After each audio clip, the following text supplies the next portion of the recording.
योगी राज में यूपी दंगा मुक्त हो गया है, ये बात एनसीआरबी की रिपोर्ट कह रही है। जहां 2021 में यूपी में सिर्फ एक सांप्रदायिक हिंसा हुई, वहीं 2020 और 2019 में प्रदेश में सांप्रदायिक हिंसा का एक भी मामला सामने नहीं आया। लेकिन ये क्यों आंकड़ा विपक्ष को रास नहीं आ रहा, इसी मुद्दे पर चर्चा करें खास मेहमानों से, लेकिन उससे पहले एक रिपोर्ट दिखाते हैं। विजय उपाध्याय सर, जिस तरीके से एनसीआरबी की रिपोर्ट आई है तो इस पर हर साल बहस होती है। जिस तरीके से जो सांप्रदायिक हिंसा उसमें उत्तर प्रदेश कम हुआ है, अखिलेश यादव महिला अपराध की बात कर रहे हैं, तो क्या ये मान ले कि सियासत में सब अपने अपने हिसाब का आंकड़ा इस वक्त एनसीआरबी की रिपोर्ट में ढूंढ रहे हैं कि किसे कौन सा आंकड़ा अच्छा लग रहा है और किसके लिए कौन सा आंकड़ा सियासत करने के लिए सुटेबल है? ये स्थिति बन गई क्या? देखिए, उत्तर प्रदेश में बहुत लंबे समय तक अपराध कम करने का जो तरीका था वो एफआईआर न लिखना था कि जितने कम एफआईआर दर्ज होंगे उतना ज्यादा अपराध मुक्त उत्तर प्रदेश होगा। तो ये ट्रेंड जो है थोड़ा बदला है। अभी चूंकि मीडिया बहुत स्ट्रांग है और एफआईआर अब दर्ज हो रहे हैं, साथ में कार्रवाइयां भी हो रही हैं, बहुत सख्त कार्रवाइयां हो रही हैं। एनकाउंटर होना बंद हो गए थे उत्तर प्रदेश में। एनकाउंटर में लोग मरे भी हैं, मानवाधिकार आयोग उनकी जांच भी कर रहा है और बाकायदे ऐलान करके एनकाउंटर भी उत्तर प्रदेश में हुए हैं, जिस पे विपक्ष ने बहुत शोर मचाया। इसके बाद एक और तरीका यहाँ इजाद हुआ है, पैर में गोली मार देने से लंगड़ा कर देने का, जो है करीब 1500-1600 शायद ऐसे होंगे, कितने आंकड़े होंगे वो शायद पता भी नहीं। तो बहुत ही सख्त कार्रवाई हुई। जहां तक दंगे की बात है, बहुत इंपॉर्टेंट पार्ट है। उत्तर प्रदेश में सुनियोजित तरीके से दंगे कराने की भी कोशिश हुई है, जैसे भी थोड़े दिन पहले हुई थी जो नुपुर शर्मा के मामले को लेकर। तो फिर भी उत्तर प्रदेश अपेक्षाकृत बहुत बेहतर स्थिति में आया है। इसमें दो राय नहीं है कि योगी आदित्यनाथ की सरकार को इसका श्रेय मिलना चाहिए और एनसीआरबी ने उसकी पुष्टि की है।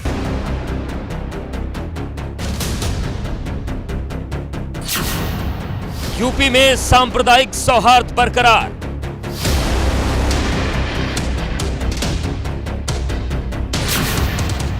एनसीआरबी की रिपोर्ट से विरोधियों पर भाजपा का वार। आप विपक्ष को जानते हैं कि उनको बताइए कि ये आंकड़े उनको दिखाइए कि उनके लिए आईना है, उनके राज्य में किस ढंग से उत्तर प्रदेश में दंगे होते थे। योगी राज में चला कानून का डंडा।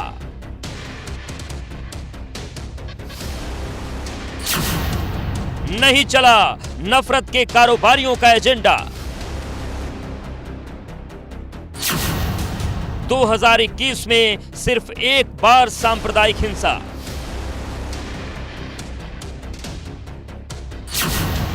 दो 2019 और 2020 में नहीं हुई सांप्रदायिक हिंसा की एक भी घटना। लोगों ने अपराध के मामले में, भ्रष्टाचार के मामले में जीरो टॉलरेंस की नीति पर काम किया है। इसने कानून तोड़ा, उसके खिलाफ कानून के तहत कड़ी कार्रवाई होगी। दंगा मुक्त प्रदेश है, कानून का राज है और एक लोकप्रियता है। हमारे पास परिश्रमी मुख्यमंत्री है, ईमानदार मुख्यमंत्री है। प्रदेश के लिए पहले से ही ऑलरेडी राहत की बात है प्रदेश की जनता के लिए कि आम आदमी एकदम सुरक्षित महसूस कर रहा है। अपराधी और माफिया ये डरे हुए महसूस कर रहे हैं। दूसरे राज्यों के लिए यूपी ने पेश की मिसाल।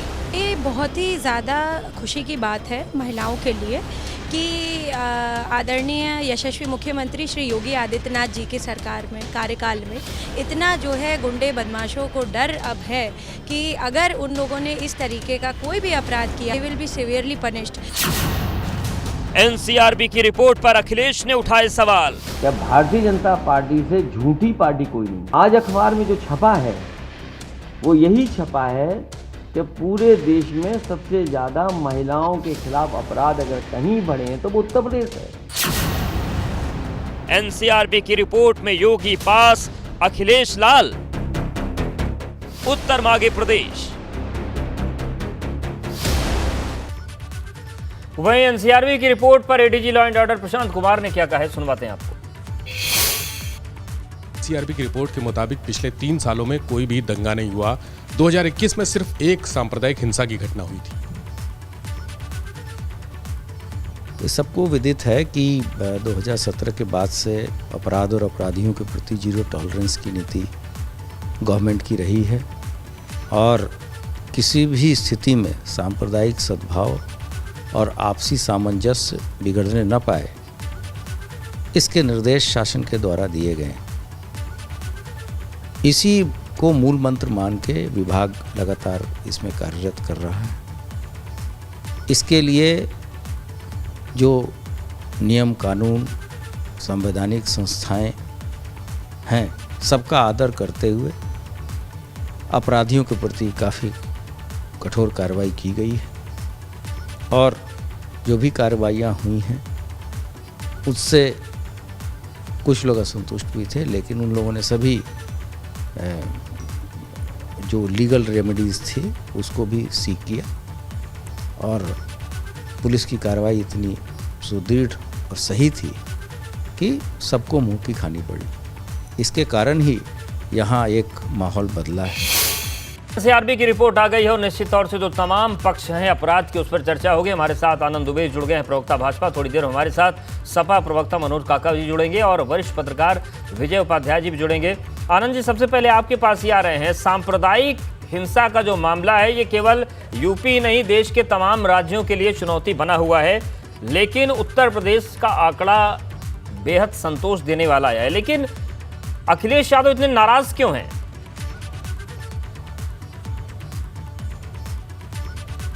देखिए, अखिलेश यादव जी हताशा और निराशा से घिरे हुए व्यक्ति हैं और उन्हें कहीं भी कुछ अच्छा नज़र ही नहीं आता है। चूँकि उनके अपने पिछले कार्यकाल इतना ख़राब रहा है, उनका अपना इतिहास इतना ख़राब रहा है कि वो उसी के आधार पर सबको देखने की कोशिश करते हैं। उत्तर प्रदेश में 2017 में जब योगी आदित्यनाथ जी की अगुवाई में भारतीय जनता पार्टी की सरकार बनी, उसी दिन से अपराधियों के खिलाफ सख्त से सख्त कार्रवाई की जा रही है। न सिर्फ उनको जेल भेजने का काम किया जा रहा है, बल्कि अपराध के द्वारा जो उन्होंने धन अर्जित किया है, जो उन्होंने संपत्ति बनाई है, उसको भी ध्वस्त करने का, निस्तोनाबूद करने का कार्य किया जा रहा है। लेकिन अखिलेश जी को ये बात इसलिए समझ में नहीं आएगी क्योंकि 2017 से पहले सरकार के संरक्षण में गुंडे माफिया लोगों के घरों पर कब्जा करते थे, उनकी ज़मीनों को हड़पते थे। माँ बहन बेटियां प्रदेश में सुरक्षित नहीं थी। लेकिन आज तस्वीर बदल चुकी है। उत्तर प्रदेश में अपराध इतना था, निवेश नहीं आता था। यहाँ तक कि मुख्यमंत्री जब अखिलेश यादव जी थे तो उन्हें इन्वेस्टर समिट करने के लिए उत्तर प्रदेश से बाहर जाना पड़ा और हमने दो इन्वेस्टर समिट उत्तर प्रदेश में सफलतापूर्वक कराई और लाखों करोड़ रुपए का निवेश उत्तर प्रदेश में लाने का काम किया। अब एक जो सबसे बड़ी बात है, जो सांप्रदायिक हिंसा की बात है, आपको याद होगा कि 2017 से पहले उत्तर प्रदेश में हर साल 500 से ज़्यादा दंगे हुआ करते थे। लेकिन जब से हमारी सरकार आई, हमने पूरी तरह से इसको नियंत्रित करने का काम किया है और पिछले साल 2021 में सिर्फ एक दंगे का मामला उत्तर प्रदेश में रहा है और उसके पहले 19 और 20 में यह शून्य रहा है। लेकिन एक चीज़ और देखिए, भाजपा पर सवाल उठाने वाले कांग्रेस और आज जो जिस तरह से देश में एक नया विपक्ष बनाने की कोशिश की जा रही है, झारखंड में 77 जो है वो दंगे हुए हैं, महाराष्ट्र में 100 2021 में, और ये वो दो राज्य हैं जहां सो कॉल्ड सेकुलर सरकारें चला करती हैं, एक झारखंड में और दूसरी इससे पहले जो कांग्रेस। लेकिन आनंद जी, अखिलेश यादव तो ये भी कह रहे हैं कि सांप्रदायिकता पर तो आप लोग बात कर रहे हैं लेकिन महिला अपराध पर नहीं कर रहे हैं बात, जो बहुत तेजी से यूपी में बढ़ा है। नहीं, उस पे भी जवाब देता हूं। महिला अपराधों में राजस्थान की सरकार इस समय नंबर 1 है। और राजस्थान में किसकी सरकार है आपको पता है? हर दिन तकरीबन 17 महिलाओं के साथ वहां दुष्कर्म का मामला सामने आता है राजस्थान में। आज उत्तर प्रदेश महिलाओं के लिए पूरी तरह से सुरक्षित प्रदेश है। और इतना ही नहीं, महिला अपराध में ज्यादा से ज्यादा अपराधियों को सजा दिलाने वाला जो कोई प्रदेश है वो भी उत्तर प्रदेश है। मनोज काका जी भी हमारे साथ जुड़ गए हैं चर्चा में। मनोज काका जी, जिस तरीके से एनसीआरबी की रिपोर्ट आ गई है, एक एक आंकड़े पर चर्चा होगी और होनी भी चाहिए, लेकिन जैसा कि विजय सर भी बता रहे हैं कि सांप्रदायिक जो हिंसा होती थी कई बार सुनियोजित और कई बार अपने से हुई तो हुई, ये एक बहुत बड़ी चुनौती रही यूपी के सामने। इसमें जो इतना बड़ा डिक्लाइन आया है, इसकी तारीफ तो कम से कम सबको करनी चाहिए। बाकी आंकड़ों पर तो बात जरूरी, जैसा कि अखिलेश जी पूछा गया सांप्रदायिक, तो वो बात करने लगे महिला अपराध की, उस पर बात होनी चाहिए। पर क्या ये आंकड़े का गिराव तारीफ के लायक नहीं है? नहीं, जो आंकड़े आए हैं अवधेश जी, आपने ठीक कहा, उस पर समग्रता से बात होनी चाहिए। और मैं आंकड़ों की रिपोर्ट आपके सामने पढ़ रहा हूँ, एनसीआरबी डेटा का, इंडिया रिकॉर्ड टू 29,272 मर्डर एक साल में 2021 में मैं पढ़ रहा हूँ। इंडियन एक्सप्रेस की रिपोर्ट है, हमारी नहीं है, कोई समाजवादी पार्टी की रिपोर्ट नहीं है। 2021 में पूरे देश में 29,272 मर्डर हुए, उसमें हाईएस्ट नंबर उत्तर प्रदेश का है 3717। तो जिस प्रदेश में, और इंडियन एक्सप्रेस की रिपोर्ट है कि सबसे ज्यादा रेप अगर किसी स्टेट में हुए हैं तो उत्तर प्रदेश में हुए हैं। सबसे ज्यादा मजदूरों की का अगर सुसाइड कहीं हुआ है तो उत्तर प्रदेश में हुआ।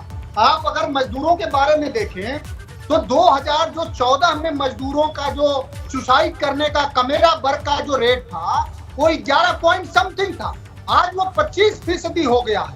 उत्तर प्रदेश की हालात ये है, अगर आंकड़ों के समग्र थोड़ा सा और जमीन पर भी देखा जाए तो मैं जिस जनपद से आता हूँ उस जनपद में एक बेटी की घर में घुस के पुलिस वालों ने हत्या कर दी और कुछ नहीं हुआ। हाथरस में क्या हुआ, अभी संभल में क्या हुआ है आपने देखा ही। तो सिर्फ एसएचओ सस्पेंड कर देने से जो सरकार इतनी संवेदनहीन हो कि अभी गोंडा में एक नवजात को कुत्तों ने नोच के खाया, नोच के हॉस्पिटल में, और उस सरकार की इतनी संवेदनहीनता है कि न उस परिवार से मिली बल्कि समाजवादी पार्टी के प्रतिनिधि मंडल ने उस परिवार की आर्थिक मदद करी जाकर। तो जो सरकार लगातार अपराधियों का संरक्षण कर रही, अभी आप ही का चैनल दिखा रहा था अवधेश जी, मेरठ में एक दिन में 5-5 हत्याएं। तो मैं सरकार से, समाजवादी पार्टी और उत्तर प्रदेश की 24-25 करोड़ जनमानस ये जानना चाह रही है कि जब हर जनपद में, हर जिले में, हर तहसील में हत्याएं, मर्डर, लूट, डकैती हो रही है। आज आपने कन्नौज की घटना जरूर देखी होगी कि एक बेटी जाती है। मैं इनसे पूछना चाहूंगा दरबारी प्रवक्ता से कि जब बेटी एसआई के यहाँ जाए अपने न्याय के लिए और उसका दोबारा बलात्कार कर दिया जाए तो वहां महिला सुरक्षित कही जाएंगी? किस तरह का दृष्टिकोण है आपका? शर्म नहीं आती आपको? संवेदनहीन व्यक्ति हो, कोई तो संवेदना बची होगी कि एक बेटी जब ललितपुर में गई क्या हुआ, अभी कल की घटना है कन्नौज में गई क्या हुआ। तो जब बेटियां भी, जो पीड़ित पक्ष है वो भी जब जाता है थाने में तो उसके साथ बलात्कार किया जाता है। और सरकार अपने आनंद जी देखिए, ये सवाल तो गंभीर है और इस सवाल से बच नहीं सकते। ऐसा ही कुछ जालौन में भी हुआ था और चंदौली में भी घटना आई थी कि पुलिस के छापे में एक बेटी की मौत हुई थी। अवधेश जी बहुत विनम्रता से कहना चाहूंगा कि और सरकार किसमें फंसी है? सरकार अपने विलासी वैभव के प्रदर्शन में कैमरा लगा करके अपना दिखा रही है। सरकार को आम जनमानस के न रोजगार की, न रोटी की, न स्वास्थ्य की। हम आपसे जब संवाद में कर रहे हैं, उत्तर प्रदेश में बनारस से लेकर चंदौली, बलिया, गाजीपुर, सारे जनपद में लोग बाढ़ के विभीषिका से बेघर हैं और सरकार का एक प्रतिनिधि नहीं गया। सिर्फ हवाई बात। ठीक है, जवाब ले लेते हैं। तो अदम गोंडवी साहब की वो लाइन है कि तुम्हारे फाइलों में गांव का मौसम गुलाबी है, मगर ये आंकड़ा झूठा है और दावा किताबी है। ठीक है आनंद जी, कम से कम जमीन पे आओ। देखिए जो बात मनोज काका जी पूछ रहे हैं वो बहुत गंभीर सवाल है और इस पर भी जवाब देना होगा। ठीक है, आपने कम्युनल जो वायलेंस है उसको आपने थाम लिया, लेकिन अगर बेटी सुरक्षित नहीं है, मर्डर हो रहे हैं इस तरीके से, तो फिर क्या न्याय आप पूरा दे पा रहे हैं? क्योंकि उस सारे तथ्य की बातें करें, एनसीआरबी की रिपोर्ट का हवाले दे रहे हैं। शांत करा लीजिए तो मैं बोल लूं। हाँ वो शांत है, जवाब दीजिए आप जी। हाँ ठीक है, देखिए जी, हाँ अभी इन्होंने कहा कि ये दरबारी प्रवक्ता, चलिए हम तो दरबारी प्रवक्ता हैं लेकिन कम से कम अखिलेश के गुलाम नहीं हैं। ये तो गुलाम प्रवक्ता है और चरण वंदन करने वाले प्रवक्ता हैं, समाजवादी पार्टी और अखिलेश यादव दोनों। चलिए और आगे की बात करते हैं। अरे आंकड़ों का जवाब, अरे आप शांत रहिए भाई, शांत रहिए। अरे आप जो कहेंगे वो सुनेंगे ना। अरे मनोज काका, आप जो कहेंगे वो सुनेंगे। आप दरबारी कहेंगे तो आप गुलाम कहे जाएंगे। आपके अंदर अगर आपके अंदर संस्कार नहीं है तो हम तो डाल नहीं सकते हैं। अगर आपके अंदर संस्कारहीनता है तो उसे हम डाल नहीं सकते हैं। अब आप बैठिए और मैं आंकड़े गिनाता हूं। अब आप बैठिए और आंकड़े गिनाता हूं।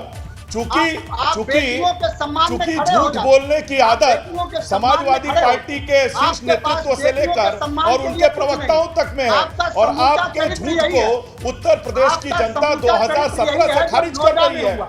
हर बार आप झूठ आपका बोलते चरित्र हैं, दिखता है। हर बार उत्तर प्रदेश आप की जैसे जनता संवेदनहीन आपको घर लोगों में का बैठा चरित्र देती है। दिखता नतीजा ये होता है कि अखिलेश यादव जी शर्म के मारे जनता के बीच में नहीं जा पाते हैं और आप शुरू से लेकर अभी तक लगातार ठीक है, आंकड़ों पे ही बात करें ज्यादा अच्छा रहेगा। ये सब वैसे होती रहती है। आनंद जी और मनोज काका जी आंकड़ों पर ही बात करते हैं। आनंद जी आप आंकड़ों पर बात करिए, क्यों, क्या फायदा ये प्रत्यारोप करके, बहुत टाइम मिलेगा। संस्कारहीनता और ठीक है सर, हो गया, संस्कार चला गया। आप आंकड़े पे जवाब दीजिए आनंद जी। जो सवाल मनोज काका ने पूछा उसका आप जवाब दे दिए। चलिए, ये शांत नहीं होंगे, ये शांत होंगे ही नहीं, न शांत होंगे न सुनेंगे, क्योंकि आप बोलेंगे तो शांत हो जाएंगे। उत्तर प्रदेश की जनता की नहीं सुन पा रहा है, वो भारतीय जनता पार्टी के प्रवक्ता क्या सुनेगा? जो उत्तर प्रदेश की जनता की नहीं सुन पा रहा है, वो भारतीय जनता पार्टी के प्रवक्ता की क्या सुनेगा? अब मनोज काका अगर शांत रहे, धैर्य रखें, शांत रहेंगे, आप जल्दी जल्दी आंकड़ों के साथ जवाब देना चाहता हूं। हाँ बिल्कुल। इन्होंने कहा, सुन लीजिए, इन्होंने कहा कि उत्तर प्रदेश बलात्कार के मामले में, महिला अपराध के मामले में नंबर 1 है। इनको पता ही नहीं है। एनसीआरबी का डेटा उठाकर देखिए, उत्तर प्रदेश में महिला अपराध में लगातार गिरावट दर्ज की गई है। महिला अपराध में लगातार गिरावट दर्ज की गई है। और आज भी राजस्थान महिला अपराध में नंबर 1 है। और राजस्थान में एक साल में 6337 बलात्कार के मामले सामने आए हैं। हाँ, ये जरूर है कि उत्तर प्रदेश में हमारी सरकार ने महिला अपराध में जो भी लोग शामिल रहे हैं उनको जेल भेजने का काम किया है और उन पर कार्रवाई करने का काम किया है। एक चीज समझिए, उत्तर प्रदेश में किस मानसिकता की। अच्छा ठीक है आनंद जी, ये भी बता दीजिए ना कि राजस्थान नंबर 1 है तो यूपी कितने नंबर पे है? आनंद जी, यूपी कितने नंबर पे महिला अपराध में घटना होती है, उसको जेल भेजा जाता है, उसके साथियों को जेल भेजा जाता है। लेकिन एक दौर में यह सरकार थी जिसमें मुलायम सिंह यादव मंच पर खड़े होकर कहते थे लड़के हैं, गलती हो जाती है। ऐसे लोग यहाँ बैठ के बात कर रहे हैं जिनके मुखिया कहते थे। हम बात करें एनसीआरबी की रिपोर्ट की और उसमें हम बात कर रहे हैं सांप्रदायिक हिंसा की। विजय उपाध्याय सर, देखा आपने कि मनोज काका जी से जब हमने सवाल पूछा वो तमाम आंकड़ों कर लेकर बैठे हैं, गंभीरता से आंकड़े पेश कर रहे हैं, लेकिन वो सांप्रदायिक वाले मसले पे बात नहीं करना चाहते। आनंद जी और मसलों पर बात कर रहे हैं, लेकिन महिला सुरक्षा वाले का मामला वो ठीकरा राजस्थान पर फोड़कर सांप्रदायिक बात करना चाहते हैं। वही सवाल मेरा है कि क्या अपने अपने पसंद के आंकड़ों पर ही बात होगी तो क्या स्थितियां सही हो पाएंगी? आनंद सर, आते हैं आपके पास। दिक्कत यही है, देखिए कोई करीब 11% तक महिला अपराधों में कमी आई है। लेकिन जब आप अपराधों की और स्टेट की बात करते हैं, एनसीआरबी डेटा देता है, लेकिन वो जो पॉपुलेशन और डेंसिटी है उस पर बात नहीं करता है। यूपी की जो पॉपुलेशन है वो महाराष्ट्र और बिहार को मिला के जितनी पॉपुलेशन होती है उतनी अकेले उत्तर प्रदेश की है जी। तो उस घनत्व के हिसाब से भी देखना पड़ेगा कि कितने लाख आबादी पर कितनी अपराध हो रहे हैं। यूपी में सुधार हुआ। मनोज काका जी ने बहुत ही अच्छी ओपनिंग की, बहुत ही अच्छे ढंग से उन्होंने अपनी बात रखी, लेकिन उन्होंने अपने मुद्दे में कई मुद्दे और जोड़ दिए, उसलिए फिर वो चीजें इधर उधर चली गई, फोकस थोड़ा सा डाइवर्ट हो गया। लेकिन बहुत ही अच्छी बात उन्होंने अपने तरीके से रखी थी। उत्तर प्रदेश में क्राइम कंट्रोल में जो सबसे बड़ी जो सरकार के लिए चुनौती है वो थानों के या पुलिस के द्वारा की गई हरकतें, चाहे वो ललितपुर की घटना हो, चंदौसी को हो, अभी वो ताजा मामला एक और महिला के साथ है जो मनोज जी ने उठाया। इस तरफ भी देखने की जरूरत है। जब पुलिस अच्छा काम कर रही हो तो गलत काम करके वो सारे किए कराए पे पानी नहीं फेर सकती है, और अगर ऐसा हो रहा है तो उस पर बहुत सख्त कार्रवाई करनी चाहिए। उत्तर प्रदेश के एक डीजीपी को मुख्यमंत्री ने हटाया था, कर्तव्य निष्ठा में लापरवाही का आरोप लगा के प्रेस नोट जारी करके हटाया था। जाहिर है कि ऐसी कार्रवाइयों के बावजूद उत्तर प्रदेश में डीजीपी के स्तर के अधिकारी को अगर हटाया जा रहा है इस तरह से, तो थाने के लोग क्यों नहीं सुधर रहे हैं? इस पे थोड़ा सा सरकार को गंभीर होना पड़ेगा। क्राइम कंट्रोल आप करिए, लेकिन पुलिस के द्वारा क्राइम नहीं होना चाहिए। अगर पुलिस क्राइम कर देगी तो आपका क्राइम कंट्रोल का सारा मॉडल फेल हो जाएगा। मुझे लगता है ये एक ऐसा बिंदु है जो उत्तर प्रदेश में लगातार चुनौती बनता जा रहा है।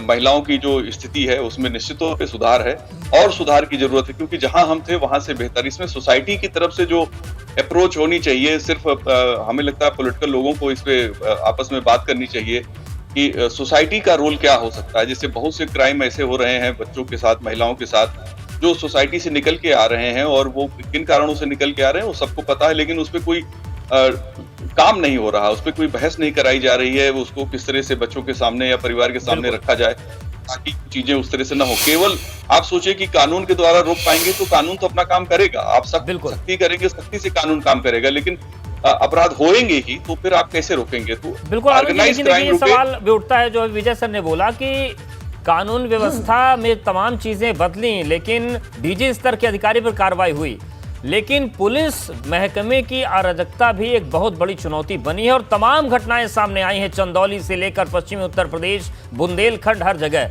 इस चुनौती से कैसे निपटेंगे? नहीं अवधेश जी, निश्चित रूप से जहां भी इस तरह की घटना सामने आई है वहां अधिकारियों पर कार्रवाई की गई है। और आपको मैं बताना चाहता हूं कि उत्तर प्रदेश की सरकार ऐसी सरकार है जहां पहली बार सीधे सीधे आईपीएस और आईएएस अधिकारियों पर सरकार ने कार्रवाई की है, उनको सस्पेंड करने का काम किया है, उनके खिलाफ जांचें चल रही हैं। ये समाजवादी पार्टी की सरकार नहीं है जहां मुलायम सिंह मंच से खड़े होकर कहते हैं बच्चे हैं, गलती हो जाती है। महिला अपराध पे ये सरकार कितनी सीरियस थी ये बताने की आवश्यकता नहीं। मैं आंकड़े जरा बता देता हूं, मनोज काका ने तो खैर फर्जी और झूठे आंकड़े रखे, मैं आंकड़े बता देता हूं। साल 2013 में 5047 हत्याएं उत्तर प्रदेश में हुई, साल 2014 में 5150, साल 2015 में 4732 और साल 2016 में 4889। आज उत्तर प्रदेश में कितना है ये बताने की जरूरत नहीं है। ठीक है, ये सीधा मामला है मनोज काका जी की आनंद जी का स्पष्ट कहना है कि आपके समय में जितनी होती है उससे हमने कम कर लिया है। मनोज जी देखिए अवधेश जी, असल में भारतीय जनता पार्टी की मजबूरी ये है कि भारतीय जनता पार्टी का जो ज्ञानवर्धन होता है वो एक निश्चित व्हाट्सएप यूनिवर्सिटी के तहत होता है।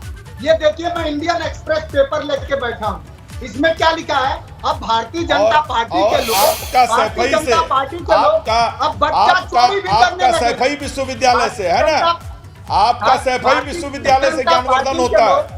जो समाजवादी पार्टी की झूठ की मंडी है, समाजवादी पार्टी की झूठ और फरेब की मंडी है, वहां से मनोज काका का ज्ञानवर्धन होता है। इसीलिए तो समाजवादी पार्टी के प्रवक्ताओं को अब उत्तर प्रदेश की जनता भी सीरियसली नहीं सुनती है। तो अब आप अपहरण भी करने लगे हैं, झूठ भी बोलने लगे हैं। ये देखिए, आज तक के आंकड़े हैं, ये आज तक के आंकड़े हैं। अरे इंडियन ये आज तक के आंकड़े हैं मनोज काका, एनसीआरबी मनोज जी, एनसीआरबी का ये आंकड़ा इंडियन एक्सप्रेस में छपा है, सुविधा के अनुसार इंडियन एक्सप्रेस में अलग से नहीं ले आया है। अपनी सुविधा के अनुसार से सैफई एक्सप्रेस पढ़ो मनोज काका। झूठ बोलने में और झूठ की दलाली करने में फर्क है। आप लोग झूठ नहीं बोलते हैं, आप लोग झूठ की दलाली करते हैं। आप लोग सरेआम जनता की आंख में धूल झोंकने का काम कर रहे हैं और इसीलिए जनता बार बार 2017 से अभी तक आपके झूठ का जवाब आपको वोट के जरिए देने चले आई है, लेकिन फिर भी अभी आपकी आंख नहीं खुल रही है। और आपके लिए दुष्यंत साहब ने लिखा था कि तुम्हारे पांव के नीचे कोई जमीन नहीं। अफसोस इसका है कि फिर भी नहीं। और बिल्कुल देखिए, जिम्मेदारी तो सबको लेनी पड़ेगी अपने अपने हिस्से की, लेकिन जो आंकड़े हैं वो बहुत कुछ कर रहे हैं और लगातार इन पर चर्चाएं जारी रहेगी। आप तीनों मेहमानों को बहुत धन्यवाद हमारे साथ जुड़ने के लिए, बातचीत करने के लिए उत्तरभागी प्रदेशों से।